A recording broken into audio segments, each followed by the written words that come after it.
Emma looked like any other teenager sitting in seat 12F. Nobody knew she had been secretly taking flying lessons for 3 years when the captain suddenly collapsed at 35,000 feet. The flight attendants made a desperate announcement asking for help. Emma's hidden passion was about to save 280 lives. Before you continue reading, comment below which country you're from and don't forget to subscribe for more incredible stories. The Boeing 777 hummed steadily through the night sky as Flight 892 made its way from Denver to London. Outside the small windows, darkness stretched endlessly, broken only by the occasional glow of city lights far below. Inside the cabin, most of the 280 passengers were sleeping or quietly watching movies on their personal screens. In seat 12F, Emma Rodriguez adjusted her neck pillow and pulled her blanket higher. To anyone looking at her, she appeared to be just another tired teenage passenger traveling with her family. Her long brown hair was tied back in a simple ponytail, and she wore a comfortable gray hoodie and jeans. Next to her sat her mother, Maria, who was reading a book with a small reading light. "Try to get some sleep, Mija," Maria whispered to her daughter. "We still have 7 hours until we land in London." Emma nodded and closed her eyes, but sleep wouldn't come. Her mind was racing with excitement about their family vacation to Europe. It was her first time crossing the Atlantic, and despite her calm appearance, she was thrilled about everything they would see and do over the next 2 weeks. What her mother didn't know, what none of the passengers around her could have guessed, was that Emma Rodriguez carried a secret that would soon prove invaluable to everyone aboard Flight 892. For the past 3 years, Emma had been taking flying lessons at a small airport outside Denver. It had started innocently enough. Emma's grandfather, Miguel, was a retired airline pilot who had always filled her childhood with stories about flying. When she turned 13, he had surprised her with an introductory flight lesson as a birthday gift. What was meant to be a one-time experience had turned into a passionate hobby. Every Saturday for 3 years, Emma had ridden her bike to Rocky Mountain Regional Airport, where she worked part-time jobs to pay for flying lessons. She cleaned aircraft, helped with maintenance, and did paperwork for the flight school in exchange for instruction time. Her logbook, carefully hidden in her bedroom back home, showed 89 hours of flight time in single-engine aircraft. Emma had soloed on her 16th birthday just 2 months ago. The memory of that first solo flight still gave her chills. She had taken off alone, circled the airport 3 times, and landed safely while her instructor watched from the ground. It was the most terrifying and exhilarating experience of her life. But Emma kept her flying lessons secret from most people, including her parents. She knew they would worry about the safety and cost of flight training. Her grandfather helped her keep the secret, telling her parents he was teaching her about aviation history and aircraft maintenance when she spent weekends at the airport. One day, her grandfather had told her just before this trip, "Your flying skills might help someone in ways you never expected. A pilot never knows when they might be called upon to serve others." Emma had smiled at his words, thinking he was just being dramatic. She was just a teenager who loved flying small planes on weekends. She never imagined that his prediction would come true 35,000 feet above the Atlantic Ocean. In the cockpit of Flight 892, Captain David Chen was feeling unusually tired. At 48 years old, he had been flying commercial aircraft for over 20 years, accumulating more than 15,000 flight hours. But lately, he had been experiencing headaches and occasional dizziness that he attributed to stress and long flights. "Everything looks good on our route," said First Officer Sarah Mitchell, a competent pilot with 4,200 hours of experience. "Weather reports show clear skies all the way to London." Captain Chin nodded and checked his instruments. The Boeing 777 was performing perfectly, flying smoothly at 37,000 feet with all systems functioning normally. But as he reached for his coffee cup, a sudden sharp pain shot through his head. "Are you okay, Captain?" Mitchell asked, noticing him wince. "Just a headache," Chin replied, rubbing his temples. "I'll be fine." But the pain was getting worse. Chin tried to focus on his instruments, but his vision was becoming blurry. He felt dizzy and nauseous, and his hands were starting to shake. "Sarah," he said quietly, "I think something's wrong. I'm feeling very dizzy and—" Before he could finish his sentence, Captain Chin slumped forward in his seat, unconscious. His hands fell away from the controls, and his breathing became shallow and irregular. "Captain?" Mitchell shouted, shaking his shoulder. But there was no response. Chin was completely unconscious, and Mitchell realized with horror that she was now the only conscious pilot on an aircraft carrying 280 people. Mitchell immediately took control of the aircraft and activated the autopilot to maintain stable flight. Her hands trembled as she reached for the radio to declare an emergency. "Mayday, mayday, mayday," she transmitted. "This is British Airways Flight 892. We have a pilot incapacitation emergency. Captain is unconscious. Requesting immediate assistance." The response came quickly from Air Traffic Control. "Flight 892, this is Gander Control. We copy your mayday. What is your current situation and requirements?" "Gander Control, Flight 892. Captain Chin is unconscious and unresponsive. I am First Officer Mitchell assuming command. We need medical assistance and priority handling for emergency landing." As Mitchell handled the radio communications, she felt panic rising in her chest. While she was qualified to fly the Boeing 777, she had never been the pilot in command on a transoceanic flight. The responsibility for 280 lives now rested entirely on her shoulders. In the cabin, Senior Flight Attendant Janet Williams received the emergency call from the cockpit. With 15 years of airline experience, she had handled medical emergencies before, but never one involving the pilots. Williams quietly alerted her crew to the situation and then made her way to the cockpit to assess the situation firsthand. When she saw Captain Chen unconscious in his seat, her professional training took over. "How can we help?" Williams asked Mitchell. "I need you to make an announcement," Mitchell replied, her voice steady despite her inner panic. "Ask if there are any qualified pilots among the passengers. I could really use assistance from someone with more experience." Williams nodded and returned to the cabin. She knew that such announcements might cause anxiety among passengers, but finding qualified help was more important than avoiding worry. She picked up the intercom microphone and took a deep breath. "Ladies and gentlemen, this is your senior flight attendant speaking. We have encountered a medical emergency that requires immediate attention. Our captain is unable to continue his duties, but our first officer is safely operating the aircraft."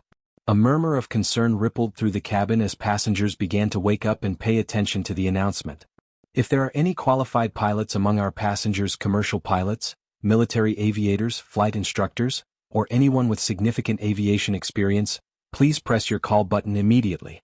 We need your assistance to ensure everyone's safety." The announcement sent a wave of anxiety through the cabin. Passengers began looking around nervously, whispering to each other about what this might mean for their flight. Emma's eyes snapped open the moment she heard the words medical emergency and pilots. Her heart began racing as she processed what the flight attendant had said. The captain was unable to continue his duties, and they were asking for qualified pilots to help. Emma sat up straight, her mind racing. She had 89 hours of flight time, but all of it was in small single-engine aircraft. She had never even seen the inside of a commercial airliner cockpit, let alone flown one. But she understood basic flight principles, navigation, and emergency procedures. "Mija, what's wrong?" her mother asked, noticing Emma's sudden alertness. Emma stared at the call button above her seat. Part of her wanted to respond to the call for help, but another part was terrified. She was just 16 years old. How could she possibly help fly a massive commercial aircraft? But as she listened to the worried conversations around her and saw the fear in other passengers' eyes, Emma remembered her grandfather's words about pilots being called upon to serve others. She also remembered everything he had taught her about courage and responsibility. "Mom," Emma said quietly, "I need to tell you something. I've been taking flying lessons for 3 years. I know how to fly airplanes." Maria's eyes widened in shock. "What? Emma, what are you talking about?" "Grandpa has been teaching me. I have almost 90 hours of flight time. I know it's not the same as this big plane, but I understand how airplanes work. I might be able to help." Before her mother could respond, Emma reached up and pressed the call button. Her hand was shaking, but her resolve was firm. If there was any chance she could help save everyone on this flight, she had to try. Flight Attendant Williams appeared within seconds, as if she had been waiting nearby for any response to her announcement. "Are you a pilot?" Williams asked hopefully. "I'm a student pilot," Emma replied, her voice stronger than she felt. "I have 89 hours of flight time in small aircraft. I know basic flight principles, navigation, and emergency procedures." Williams looked at Emma's young face and felt a moment of doubt. But desperate times called for desperate measures, and Emma was the only person who had responded to the call for pilots. "Come with me," Williams said, leading Emma toward the cockpit. As they walked through the cabin, other passengers stared at Emma in disbelief. She looked so young, so ordinary. How could a teenager possibly help fly a commercial airliner? "Are you sure about this?" Maria called after her daughter, but Emma was already following the flight attendant toward the front of the aircraft. When Emma entered the cockpit, she was overwhelmed by the complexity of the instrument panel. The Boeing 777 cockpit had hundreds of switches, displays, and controls, far more complicated than the simple instrument panel of the Cessna 172 she was used to flying. But as her eyes adjusted to the cockpit environment, Emma began to recognize familiar elements. The basic flight instruments, airspeed indicator, altimeter, heading indicator, were similar to those in smaller aircraft, just more sophisticated. "I'm Emma Rodriguez," she said to First Officer Mitchell. "I'm a student pilot with 89 hours in single-engine aircraft." Mitchell looked at Emma with a mixture of hope and concern. "I'm Sarah Mitchell, First Officer. How much do you know about commercial aircraft operations?" "Nothing about commercial aircraft specifically," Emma admitted honestly. "But I understand basic flight principles, navigation, and emergency procedures. I can read instruments and understand radio communications." Mitchell nodded. Having any assistance, even from a student pilot, was better than flying alone across the Atlantic with an unconscious captain. "Okay, Emma. Here's our situation. Captain Chin is unconscious. We think he had a stroke or heart attack. We're about 4 hours from the nearest airport where we can land. I need someone to help me monitor instruments, handle radio communications, and assist with emergency procedures." Emma studied the instrument panel, trying to relate what she saw to her training in smaller aircraft. "What's our current altitude, airspeed, and heading?" "We're at 37,000 feet, flying at 520 knots, heading 045 degrees toward London," Mitchell replied, impressed that Emma knew to ask for the basic flight parameters. "Fuel remaining?" Emma asked, continuing her mental checklist. "About 8 hours at current consumption rate," Mitchell answered. "More than enough to reach London or divert to Ireland if necessary."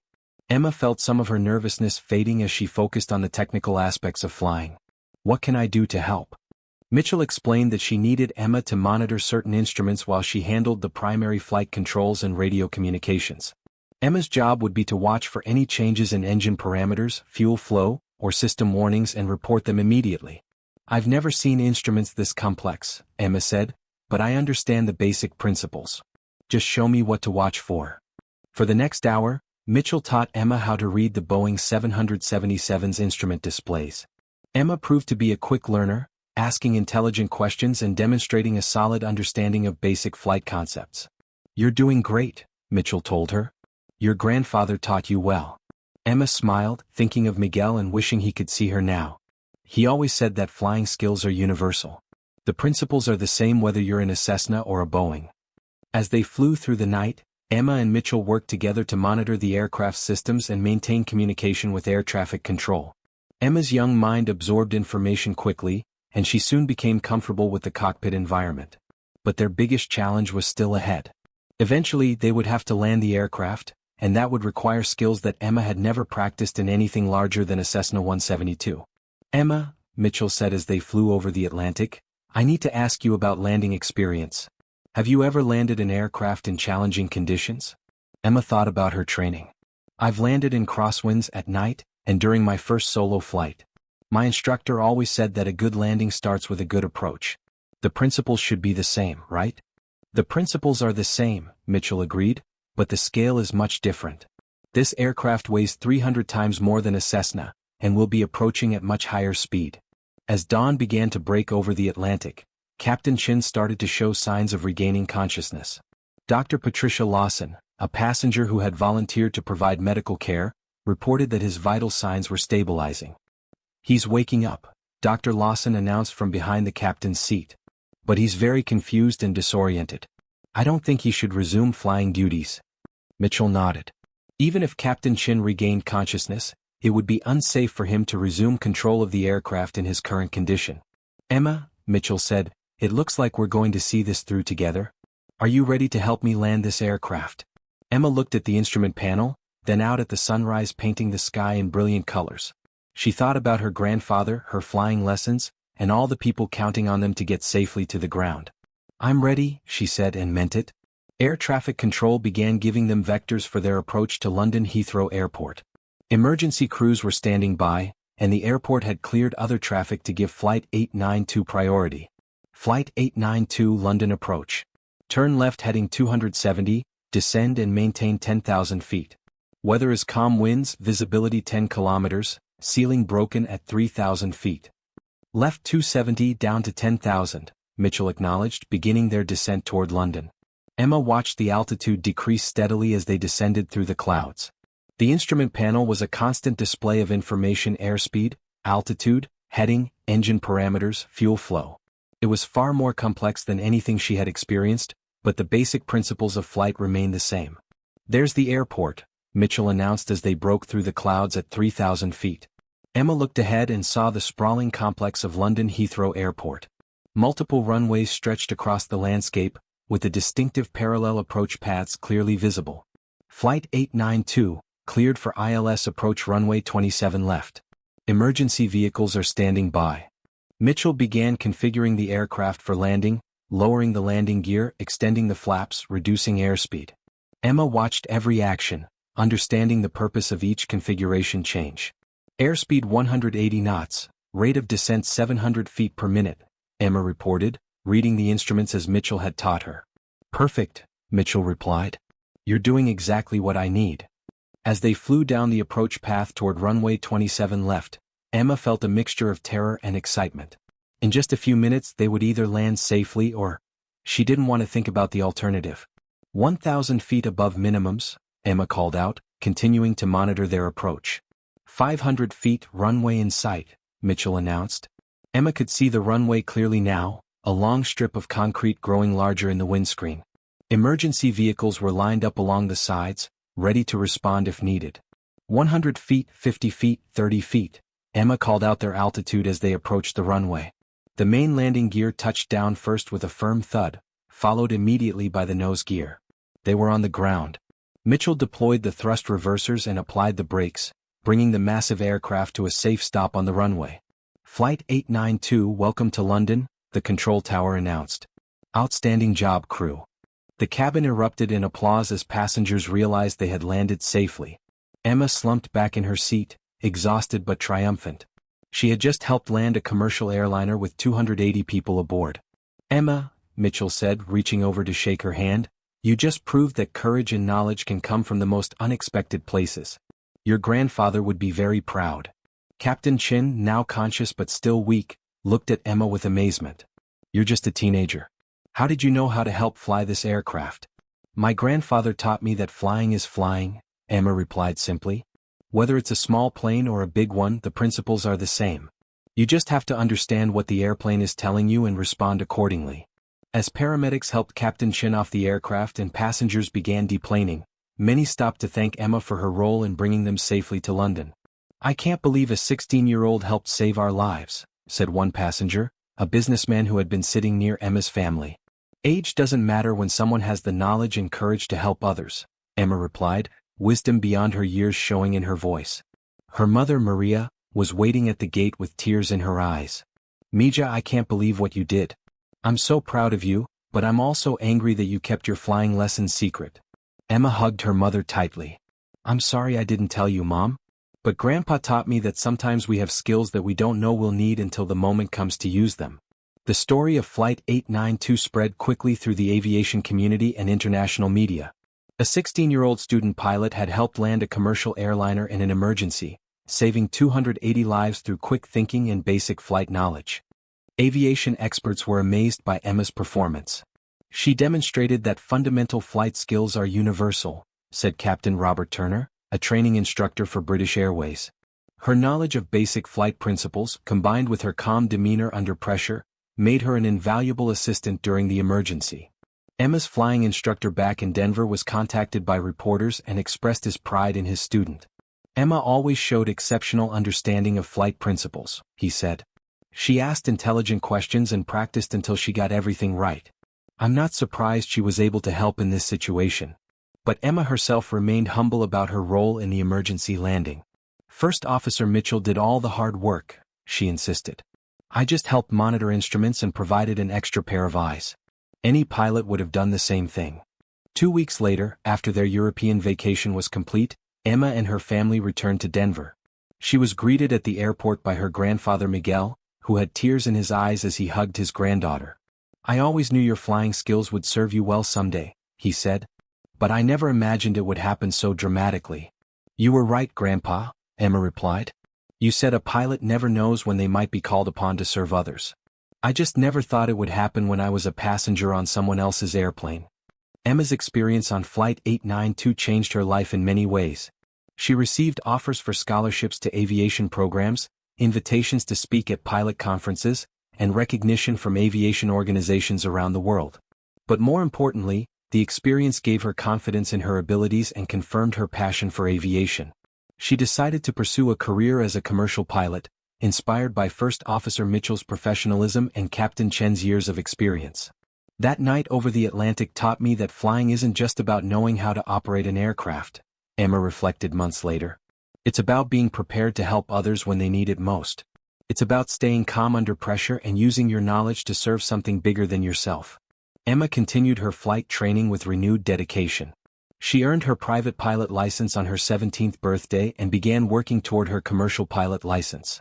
Her goal was to become an airline pilot like Captain Chen and First Officer Mitchell, carrying passengers safely around the world. Years later, when Emma Rodriguez became Captain Rodriguez flying her own commercial flights, she would often tell her passengers that aviation is a community where pilots look out for each other. She would remember the night when she was just 16 years old, sitting in the cockpit of Flight 892, learning that courage and knowledge can come from the most unexpected places. And sometimes, late at night while flying over the Atlantic on her own commercial flights, Captain Rodriguez would think about that teenage girl who had pressed the call button when help was needed. She would remember the lesson her grandfather had taught her, that a pilot never knows when they might be called upon to serve others, but when that moment comes they must be ready to answer the call. The story of Flight 892 became legendary in aviation circles, a reminder that heroes can emerge from anywhere when circumstances demand it. It proved that age and experience, while valuable, are not the only qualifications for courage and service to others. Emma Rodriguez had been just 16 years old when she helped land a passenger jet safely. But in that moment, suspended between earth and sky, she had demonstrated the true spirit of aviation, the willingness to use your skills, no matter how limited, to help others in their time of greatest need. The teenager in seat 12F had become a hero, not because she was the most qualified person on the aircraft, but because she was the only person willing to step forward when help was desperately needed. And in doing so, she had saved 280 lives and inspired countless others to pursue their own dreams of flight. Flight 892 had taken off from Denver with 280 passengers and crew. It landed in London with 280 passengers and crew, plus one new pilot who had discovered her calling among the clouds. Emma stood in the cockpit of a small Cessna 172 at Rocky Mountain Regional Airport, but everything felt different now. The same instrument panel she had trained on for 3 years looked almost simple compared to the complex Boeing 777 systems she had helped operate over the Atlantic. "Ready for your commercial pilot license training?" asked her instructor, Captain Mike Stevens, who had been following Emma's story since the Flight 892 incident. Emma nodded, but her mind wandered back to that night 6 months ago. The media attention had been overwhelming at first. News crews had camped outside her house for weeks. Aviation magazines wanted interviews. Flying schools offered scholarships. Even the president had called to congratulate her. But what meant the most to Emma was the letter she received from First Officer Sarah Mitchell 3 months after the emergency landing. Mitchell had been promoted to captain and was now flying her own routes for British Airways. "Dear Emma," the letter had read, "I wanted you to know that what you did that night changed my perspective on aviation forever. You reminded me that flying isn't just about following procedures, it's about having the courage to step up when others need help. You showed wisdom and maturity that many pilots with thousands of hours don't possess. I hope you continue pursuing your aviation dreams. The industry needs more pilots like you." Emma kept that letter in her flight bag, reading it whenever she felt overwhelmed by the attention or uncertain about her future in aviation. The months following the incident had brought unexpected challenges. Some people questioned whether a 16-year-old should have been in the cockpit at all. Aviation authorities launched an investigation to determine if proper procedures had been followed. Critics argued that allowing an unlicensed minor to assist in flying a commercial aircraft set a dangerous precedent. "The regulations exist for good reasons," one aviation expert had told reporters. "While the outcome was positive in this case, we can't encourage untrained individuals to take control of commercial aircraft, regardless of their good intentions." Emma understood these concerns. She had spent many sleepless nights wondering if she had done the right thing. What if something had gone wrong? What if her inexperience had caused problems rather than solving them? But Dr. Patricia Lawson, the physician who had treated Captain Chen during the flight, offered a different perspective when she spoke to reporters. Emma didn't take control of the aircraft. She provided assistance to a qualified pilot who was flying alone in an emergency situation. Her knowledge of basic flight principles and her calm demeanor under pressure were exactly what First Officer Mitchell needed. Sometimes having an extra pair of trained eyes is more valuable than having another licensed pilot. Captain Chin himself had defended Emma's actions during his recovery. "I've been flying for 20 years and I've seen pilots with thousands of hours panic in far less serious situations." Emma kept her head, followed instructions and provided valuable assistance. She didn't try to be something she wasn't, she used the skills she had to help others. That's what good pilots do. The aviation investigation had ultimately concluded that First Officer Mitchell had acted appropriately by accepting assistance from a passenger with flight training during an emergency situation. The report noted that Emma had not assumed control of the aircraft or performed duties beyond her capabilities. Instead, she had served as an additional crew member under Mitchell's supervision.